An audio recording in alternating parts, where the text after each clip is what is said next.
Magandang hapon, yung may araw na Miyerkules, September 6, 2023. Update po muli sa lagay ng panahon.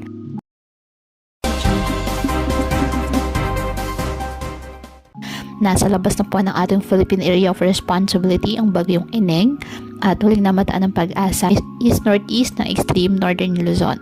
Taglay ang lakas ng hangin na aabot sa 55 kilometers per hour.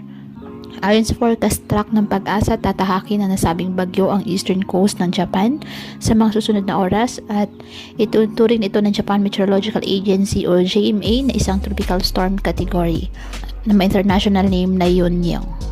Kahit nasa labas na ito ng ating PAR, patuloy pa rin itong hinahatak ang habagat o southwest monsoon na siyang magpapaulan sa iba't ibang bahagi ng ating bansa.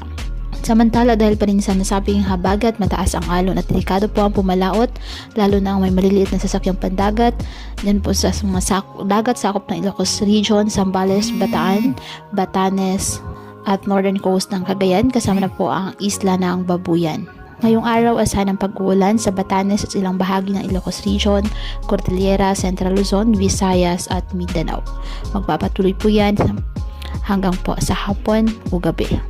Kaya pinapayuhan ng ating mga kababayan na may maingat at maging alerto po sa mga posibleng pagbaha at pagkukunan ng lupa at ugaliin na magdala palagi ng payong o kahit anumang panangga sa ulan sa tuwing lalabas ng ating mga tahanan. At yan po muna ang update sa lagay ng panahon ngayong araw. Muli patuloy po tayo na mag-ingat at palaging tandaan, God loves you. Stay safe and God bless.